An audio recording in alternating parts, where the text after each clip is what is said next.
Welcome to our next installment of Ancient to Modern. We're going to answer some questions that arose from our presentation with the Gospel of Mark last week. But we want this to be more than about a theology topic or a scripture topic. We want to have a little fun here as well. So today I'm going to introduce my millennial sidekick here that I'm calling the Yankee Rebel. He normally has a Yankees hat on, and I call him the Yankee Rebel. Yankee hat, Confederate General beard. It's a Alex Connell, and so we have a couple shared loves. One of the shared loves we have is baseball, and tomorrow is the opening of Major League Baseball season. We're not counting the 2 games in Japan last week, so we thought we'd start off with making our Major League Baseball picks for the year. At the end of the year, we'll see how we do. We'll see that I'm better. He'd like to think he is. So that whole Yankees thing impacts his brain, and so we don't want that to take too much time here. But you can see we love baseball. I have my candy dish here. This is actually, those of you who are my age remember the corner drugstore used to have the bubble gum in this. I found this in a antique store about 10 years ago, and I just bought it, and it's here. It's full of candy. So if you're ever in my office, you can open it up, and there's a bunch of stuff in there. So, Alex, why don't you start off? Let's start off with the American League. Yep. Go through your American League picks. Okay. And can you tell us why you're picking that way a little bit? We know why you're going to pick the Yankees because it... Okay. Go. I'm picking the Yankees to win the East. They've got the strongest lineup. They've added pitching, which was their downfall. Their bullpen is really strong. And I don't see... They haven't regressed. They've progressed. So I don't see how they do worse than they did last year, which was 100 wins. I've got the Indians winning the Central, mostly because Little League teams could win the Central. It is that bad. So the Indians are almost a default choice to in win the land of the blind, the one-eyed man is king. Right. Now, not to knock the Indians' pitching, they have probably the best rotation in baseball. And they also have Francisco Lindor and Jose Ramirez, who are 2 of the very best players in baseball. But the division is terrible. Just terrible. In the West, I've got the Astros. If it ain't broke, don't fix it. They just keep winning. They've locked in Verlander for 2 more years. They have lost nothing except for Dallas Keuchel, which is a big loss, but they're still just stacked. They are so stacked. Did Dallas Keuchel lose his beard? No, not yet. That's not what you're wearing? No. Okay. I just have my own. Okay. For the wild cards, I've got Boston. I think they're going to regress a little bit, but not that much. They still have one of the best teams in baseball. They were the best team last year. I am a little worried. I'm a Yankees fan, but I'm a little worried about Boston's bullpen. I don't know how you lose Kimbrel and even a role guy like Joe Kelly and still stay as strong as they were. Their rotation is lights out, but losing the bullpen there is, I don't know. Those 4 teams are easy to pick. They're super easy. The only pick you have to really make is your 5th pick in the American League. I picked the Angels. I think Trout being locked up is a huge thing for them. I think they're going to just move forward now. And I think they're a sleeper pick for the wild card out of the West. All right. That's where I got. The American League's kind of boring. I don't have much else to offer. I'm an Indians fan. It's a sad, lonely existence throughout these years. And so I'm going to surprise Alex. I also have the Yankees winning the American League East, only because I think Boston's going to have the post-World Series hangover. Right. That frequently happens. Right. A little too much showing off their rings, a little too much celebrating in Boston. The other reason is I visited Boston for the first time last September, and words cannot describe how much I loathe their street system driving in it. So on that basis alone, Boston's not going to win the American League East. Indians going to win the American League Central. I also agree that Houston's going to win the American League West. I think those are all fairly easy picks. Boston will, yes, be the one of the wild card teams just because of all the talent. Now it comes to the other wild card. Boy. Pick a name out of the hat. I'm not sure the Angels are there. Only because they finished strong last year, though I have qualms, I'm going to pick the Oakland A's. Wow. And so you're really reaching here to go with the exact same thing as last year. Reaching, yes, yeah. I understand. But the American League is really, really strong at the top and then really weak everywhere else. Yep. Here's where it gets fun. National League. National League. Okay. Go. In the East, there are 4 teams that if you pick them to win it, you'd say, okay. if you pick them to go into fourth place, you'd say, okay, those 4 teams are so strong. They're the Phillies, the Mets, the Braves, and the Nationals. And just picking between them, I picked the Phillies. I think they've added the most. I think Arrieta bounces back. I don't think he's going to be, the lights-out ace that he was for the Cubs that year, but I think he's going to be good. And if you've got him and Nola as your 1-2, and with the offense that they've assembled, they should be good. I think they win the East. I've got the Brewers winning the Central. They won it last year, and they've added. They haven't subtracted, so I don't see it. The Cubs didn't add anything either. I think the Brewers still win. The Dodgers win the West. Wow, big shock. Wild cards. All right, here's where I had a little fun. I think the Cardinals win one of the wild cards. I think they've added a lot of pieces, and I'm not convinced they don't still add Dallas Keuchel. I think they might still do it. How the fact that he's still unsigned at opening day is bonkers to me, but whatever. And I'm also picking the Mets to win the wild card. They've added a ton of pieces, and their rotation is still amazing. Yes. You just can't argue with that. So that's who I've got. All right. Briefly, I'm going completely different here with my National League picks. This should be interesting. In the National League East, I'm going to pick the Atlanta Braves. That's a good pick. They're pitching. They're going to have young pitching this year. I'm not disagreeing with Philadelphia. I think Philadelphia is going to be there. They're still the people that threw snowballs at Santa Claus. I just can't pick them. Not going to happen. And I love the Mets pitching, but this is the year in May that Noah Syndergaard's arm will fall off. And so, even though I like the Mets, I just think they're going to be a little short. So, National League Central, I'm going to go out on a limb, not because I'm a Cubs fan, I'm picking the Cubs. This is the year they revert to the mean. You are what the back of the baseball card says you are, and a lot of them had bad years last year. And I think the Brewers might, yes, they're stronger. I just see a little slump coming, enough for the Cubs to get by them. In the National League West, I'm going for the Colorado Rockies. That is a brave pick. It's a brave pick. Not even my bravest, because when it gets to the wild card, here's my wild card. My 2 wild cards are going to be the St. Louis Cardinals and the Milwaukee Brewers. All right. Dodgers. Philadelphia will just be out, and this is the year the Dodgers collapse. Don't even make the playoffs. Clayton Kershaw, either his shoulder will break or his back will finally give out. He'll spend most of the year on the injured reserve list. And so I guess that's the DL in baseball, the disabled list. Well, now it's the IL, the injured list. The injured list. You've got to get with the times. I got to get with the times. Right. I got to get with the times. I'm still bemoaning the fact that free agency exists, but I'm old. But anyway, so that's our major league. That's our Major League Baseball picks. We'll see how we're doing around the All-Star break. We'll see how we're doing in September. Wait. Who wins the World Series? Oh, who wins the World Series? The World Series will. Wow, I don't even know. The World Series will be. Let's go right on a limb here. I'm going to say that it's going to be the Yankees and the Cubs. Oh. It's going to be New York and Chicago. And I'm wavering on the Cubs. I just don't like their pitching. I think they're going to make a middle of their big pitcher. Whoever's the big pitcher for the Chicago Cubs in the World Series does not yet exist on their roster. Oh, you think they make a big trade? A big trade. Okay. A mid-season acquisition. All right.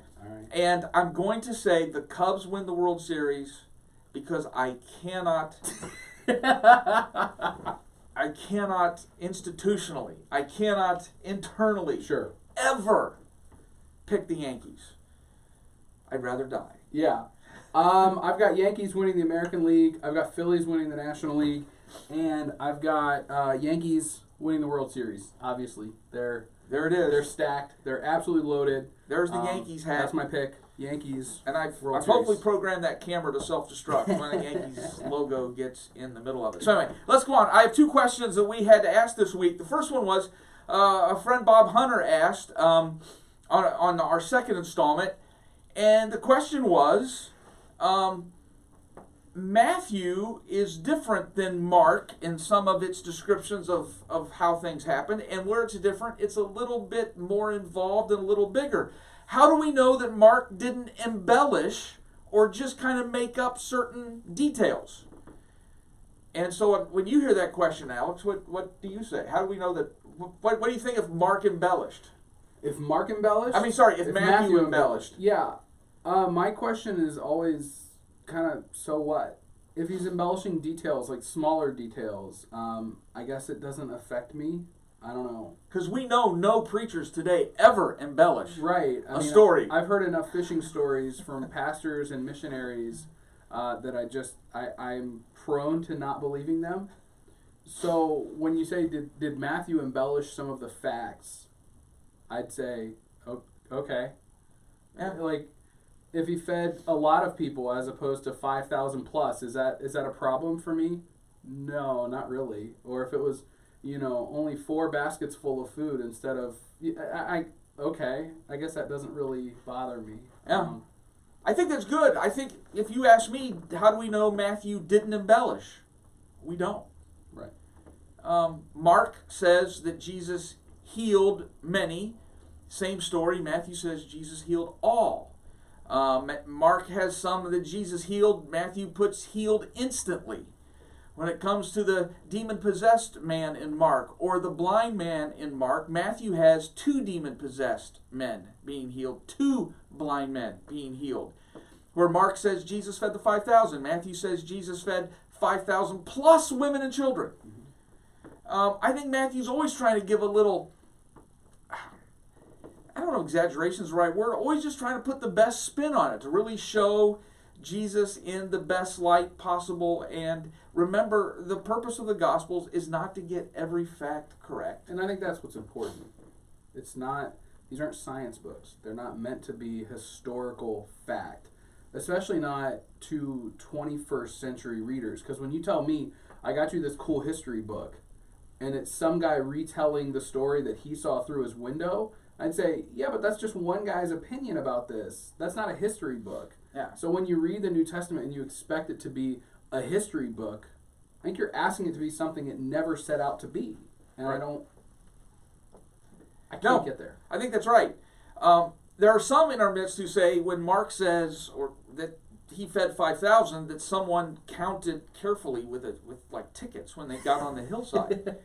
And I think a better way to say it is maybe John and Peter climbed the mountain and John says, look like 5,000 you? Yeah, close enough. Yeah, that's about. And there are people coming and going. Some people were coming late. Some people were leaving.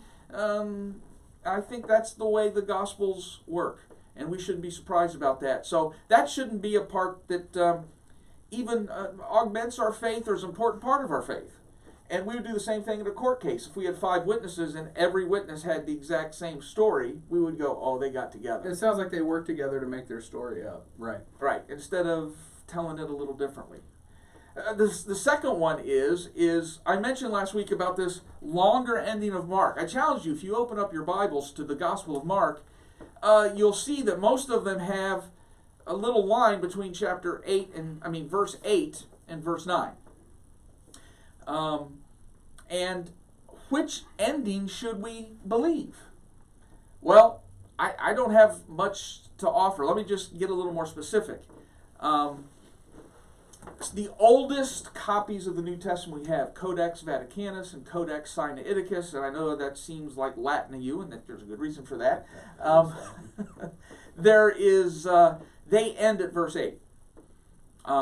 We have a lot of our ancient fragments end at verse 8. There's also some as early as I think the 4th century or 3rd century even that do have a longer ending of Mark.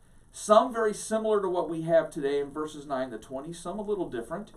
What's interesting about Codex Vaticanus, if you were to open it up, at the end of one book, like the end of Matthew, Mark starts right away. Mm-hmm. At the end of Luke, John starts right away. And it goes all the way through the New Testament, except for the ending of Mark. At the ending of Mark, they leave a blank column before they start Luke in the next column. It seems like even those scribes knew that there was some discussion about there might be another ending somewhere. And so they didn't include it, which I think is important to us, but they left room. Yeah. So I don't know what to do with that. So what a lot of us do is we read the content of verses 9 through 20, and especially when you get to verse 17. And verse 17 says, Christians will handle snakes and they won't bite them and drink poison and won't get harmed. And that just, I don't know, that sounds a little strange. And it even says, we'll pray for the sick and they'll get well. Mm-hmm. That's a little too neat and clean for me. Alex is from Columbus originally, and if you drift down to the Ohio River, or just over the Ohio River in West Virginia, there are still churches that as part of their worship, they'll open up a box and pull out snakes and drink what they call poison. And not a church I want to be part of. No, I don't. I don't know if you saw about 3 years ago, I think it was 3 years ago, one of the bishops, one of those churches in a worship service pulled out a snake and it bit him and he died. Yeah. I think some people call that a tragedy. I'm not in that camp. Dangerous ground here. I call that the logical outcome of certain behaviors. Right. Or humorous springs to mind. Yeah. And so I think sometimes we have to weigh what's in there. And those aren't texts or those aren't verses that are echoed anywhere else in Scripture. No. And I think we need to be careful. And so I think I would leave out verses 9 through 20. The end of verse 8 basically says the women went to the tomb, didn't see Jesus, saw he was risen, and it says then they went back to town, didn't tell anybody because they were afraid. Right. That's the end of verse 8. Right. And you think, boy, that's kind of a letdown of an ending. Right. Except Nero was emperor in Rome. And I think people being afraid to say who they are would have been very common during the time Mark was written. And we forget the very chapter before that when it's the Roman soldier who looks up at Jesus and says, certainly this is the Son of God. I think we need to take that ending a little more seriously than we do. If we live faithfully, even if we're fearful, the women were fearful. We can be fearful. And yet if we live fearful, even if we're fearful and live faithful lives, even the authorities that persecute us will one day recognize that Jesus is Lord. I'm willing to let that in there. Yeah. I'm willing to let that in there. And by the way, you can come to church. Our church and most churches, you'll never see a snake pulled out of a box. No. Because I'm not going to be pulling a snake out of a box. I'm good. I'm not really afraid of animals, but I don't want to do much with snakes. Not poisonous snakes. Not poisonous snakes. I don't even want to have a garter snake crawl all over me. Or I don't mind snakes, but I'm not down with the ones that can kill me with their venom. I'm okay. They can stay away. Now I grew up in northern Ohio, and then we had this discussion. The people down even in that southern part of the state, and I love the state. It's part of my state, but that's not the Midwest. No, where they do the. That's Appalachia. That's Appalachia. That's yes, a different part of the world. Different part of the world by a lot. Anyway. Listen, glad you've joined us this week. We're going to keep going. Please ask us questions, even off-topic questions. We want this to be stuff that you inhabit and ask and feel like you're part of. So listen, subscribe to the channel, like us, and even better yet, ask us questions, contribute, be part of the conversation. We want this to be ongoing. Christianity is a vibrant tradition that's a lot wider than the narrow stream that all of us grew up next to. There's nothing wrong with those streams, but sometimes we need to realize it's a much bigger, more vibrant, stronger academic and intellectual tradition than even we give it credit for. So have a good week. We'll see you here next week.